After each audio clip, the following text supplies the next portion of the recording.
I know I might be a broken record, but this truly is one of the most fun things we get to do here at Hops and Spirits, and it's our we've got questions, and this time we've got the founder and CEO of Fresh Victor, Ken MacKenzie. Ken, welcome in.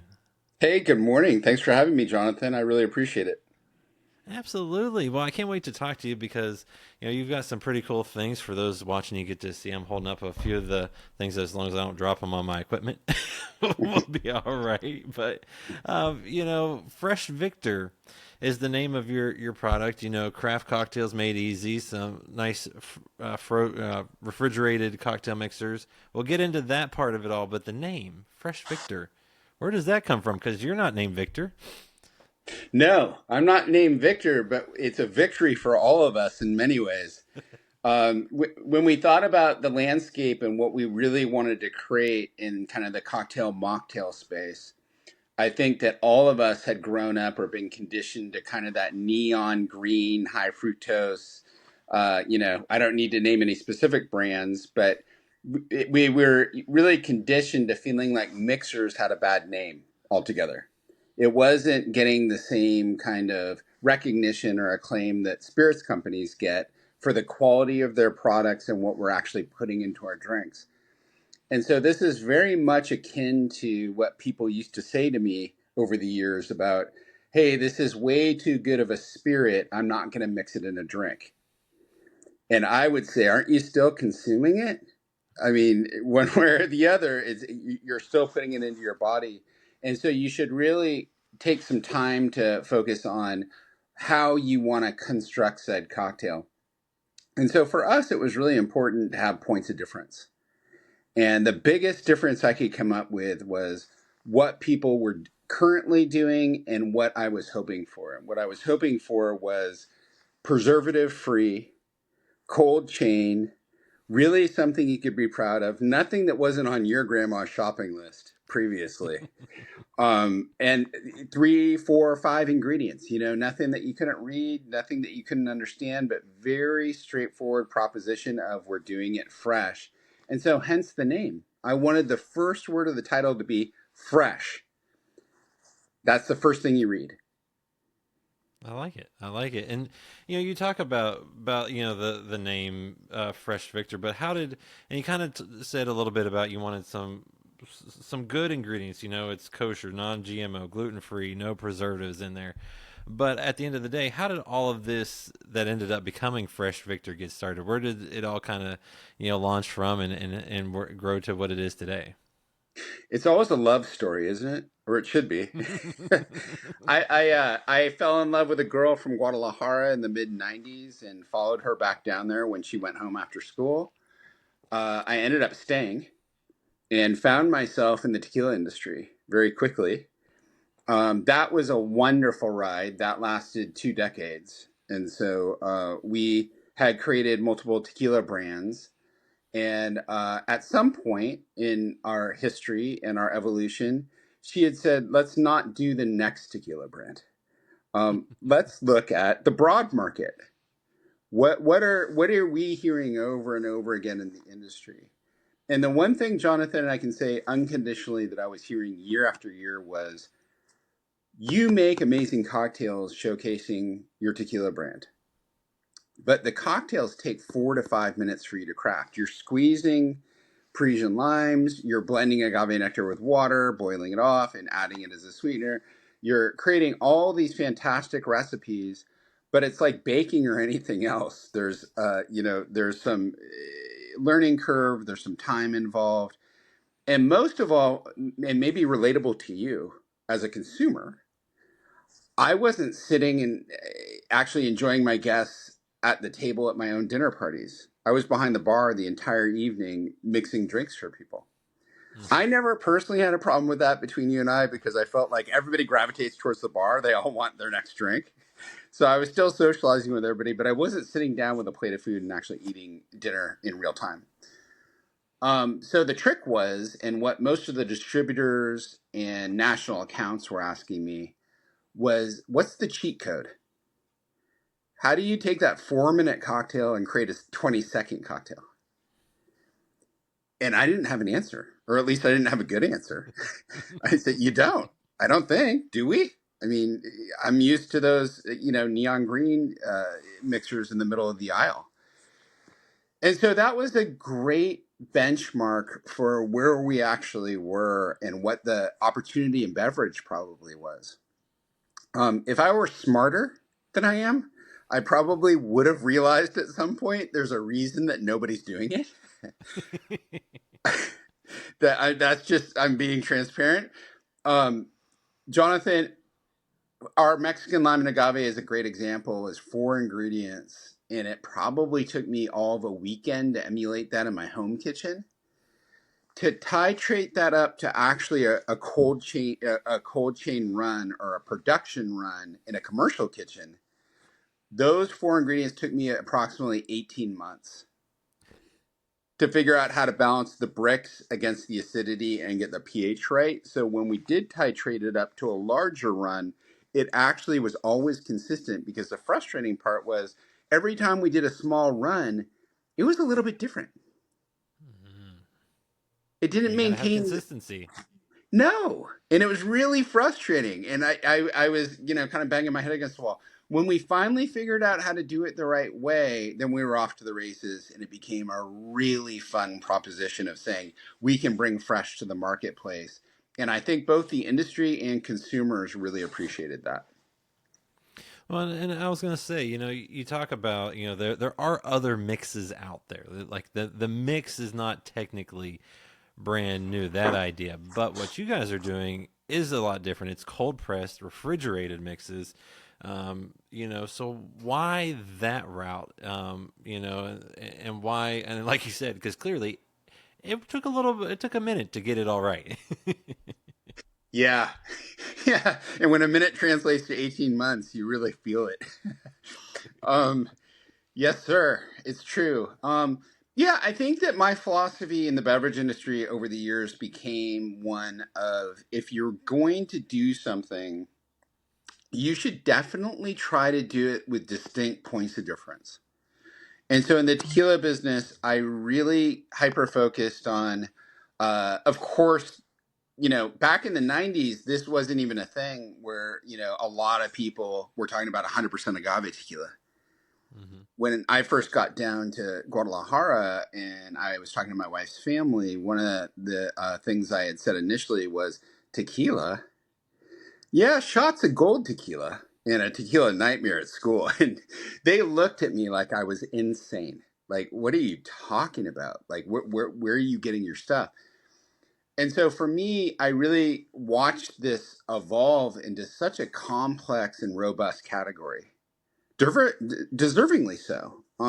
It's stuff everybody in Mexico already knew about, but the complexities of tequila compared to the rest of the marketplace, with the key ingredient, blue Weber agave, being in the ground for 8 to 12 years, soaks up a lot of mineral content, becomes extremely complex. We can identify over 320 distinct characteristics in a single glass of Blanco.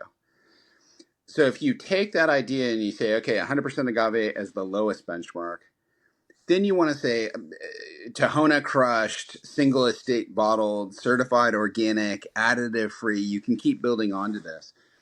I felt like mixers deserved the same look. Why had no one, to my estimation, really looked at evolving the category for a long period of time? Hmm. And Jonathan, I understand it now. In retrospect, hindsight's 2020. It's really difficult to create a cold product with code date on it that is fresh, because you don't have the initial marketplace ready to go. You have to build that brand over time.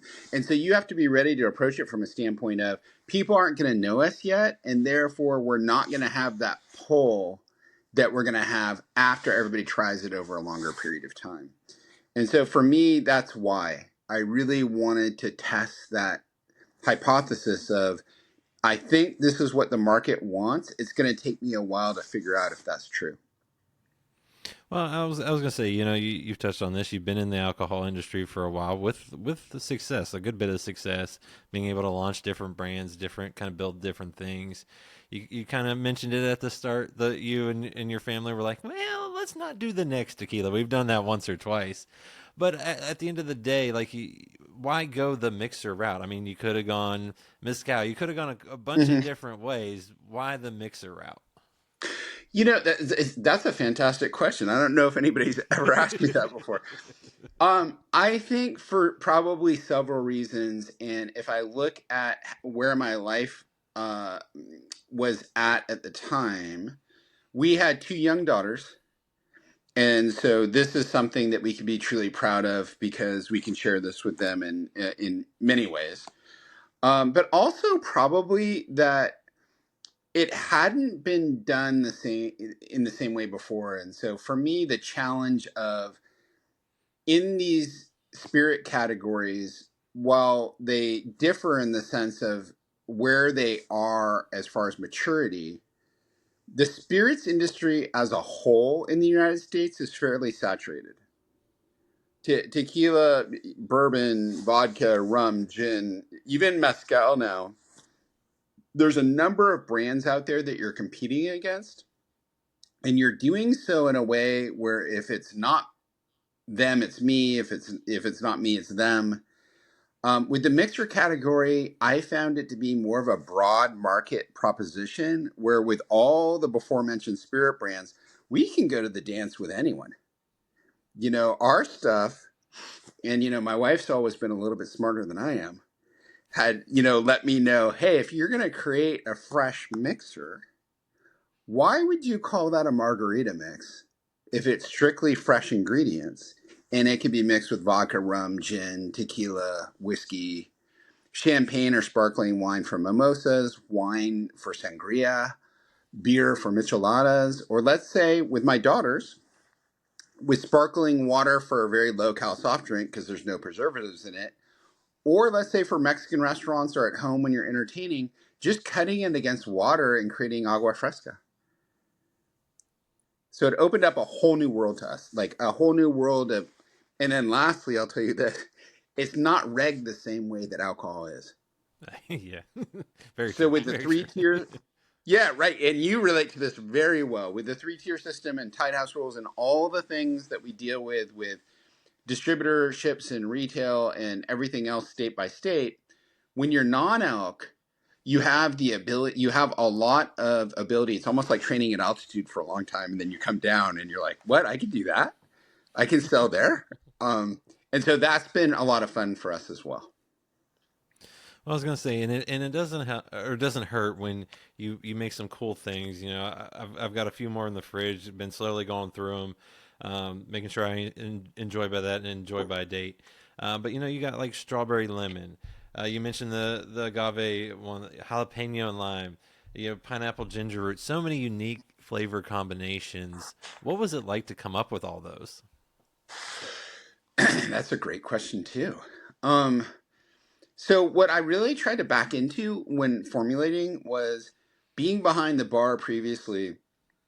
What are the hardest ingredients to work with for a mixologist? What is a pain when you're dealing with distributors and fresh or raw ingredients are coming in and you have to start from square one? And that comes back to kind of the original idea of we're trying to make this easier for people in a lot of ways. We're not trying to get around the fresh facet.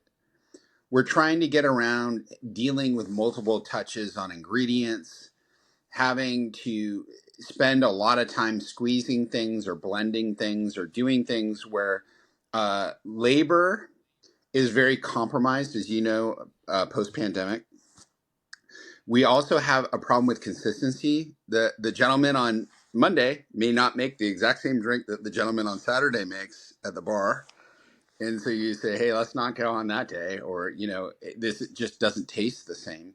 We wanted to really create something that we could not only be proud of, but could be absolutely consistent with these before mentioned ingredients. And so prickly pear, pineapple, jalapeno, ginger, mint, fresh cold pressed citrus, all of these things kind of go into the category of how do people use these ingredients behind the bar, and can we make their life a lot easier? And so that's what I was really thinking about from a broad perspective of, will this encompass enough drinks that people will be excited? Like the Mexican lime and agave is a great example. It's only 4 ingredients, but it's perfect for both margaritas as well as daiquiris. And so right away you have those two staples. And then, of course it blends perfectly with gin or vodka or rum, anything that you want to, put forth. I was gonna say it's fascinating what you've kind of been able to come up with, and like you said, it's for any type of drink and any type of person because there's no alcohol in there. And my daughter always loves to when she sees us have different things. She's the same way, She always loves to be able to taste something, and she can with these, which is really cool. And if folks are trying to find this, be able to try it, get it, how can they go about that right now? So there's a couple of different ways. We, have focused a lot of our efforts on premise to restaurants, bars, casinos, cruise ships, resorts, hotels. That really kind of standardizes things for the bartender mixologist. Off premise, we've kind of stuck to Epicurean grocery or retail. And so that's a slower footprint for us because it takes more effort. We really have to, the consumer doesn't know how to look for it or where to find it. They're used to going to the middle of the aisle with the shelf stable mixers. And so for us, I think the absolute best way to find us is online on our website at freshvictor.com. We ship anywhere in the country.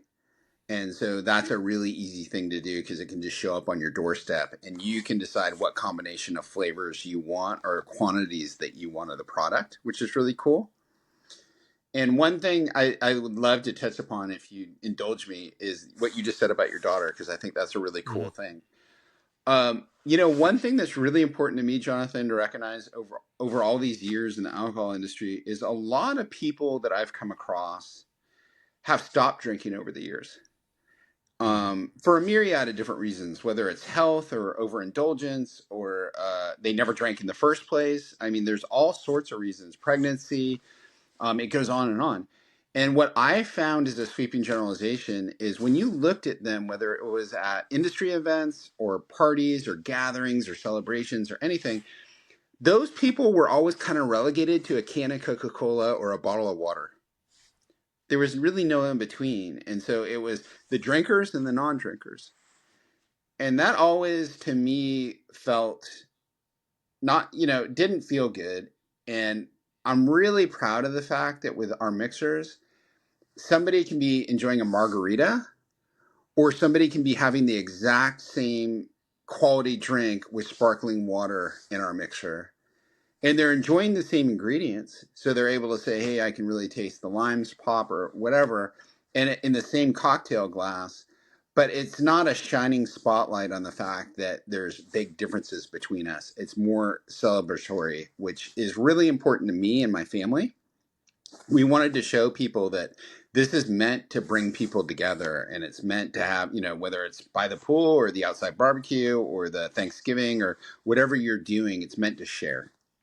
And having it online is a real gift for us because we're able to share this with anybody that wants to subscribe to that, celebration, if you will, or llama.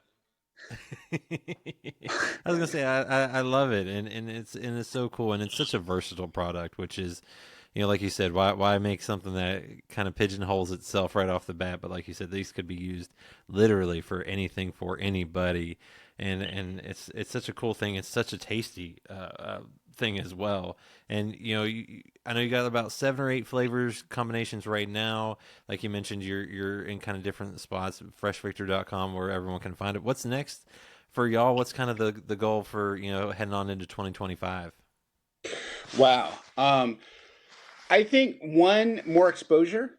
We're still small. It's a great movement. I'm seeing that people are adopting it. People are really embracing it, and the favorite thing for me is the fact that they're actually sharing it.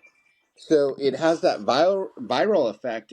People find it and they want to share it with others, and they're gifting it, which I think it makes a great gift. Because if I think about a bouquet of flowers, that's a good experience. You receive that, and somebody's really happy to say, "Oh, somebody cares," and I'm going to put these in a vase, and I'm going to look at them, and I'm going to feel good about it. This is the exact same thing in my mind, is that, hey, we're sharing it. You get to have experiences with your family and friends and share the fact that you found something cool or new. For me, as we evolve into 2025, we have 9 flavors currently. And I think the really cool thing about being a small company is we're fairly agile.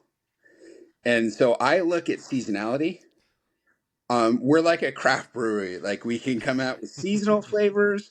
We can listen to our fans that are saying, "Hey, we'd really like to see, you name it, a watermelon or a mango or these things." And a lot of it, Jonathan, hasn't been approached yet, to my way of thinking, from a fresh perspective. And so that brings me a lot of joy, because it's like being a mad scientist. I love going into the kitchen and saying, "Okay, let's take these ingredients and figure out what we're going to do next." And there's nothing but runway for us. It's a bright outlook, as far as I'm really excited to see where this goes next. Our current 9 are tracking well. I think that we have a good fan base behind them. And as we evolve, I'd like to see some new flavors or combinations come about that just enhance our footprint. Well, I can't wait to see what you have next, bringing a fresh perspective with Fresh Victor, right? Yes, sir. We're trying each and every day. Well, Ken, man, I truly appreciate it, and folks, if you get the chance, I highly recommend you looking at them online, ordering some, trying them, because I don't think you'll be disappointed. Thank you, Jonathan. I truly appreciate it.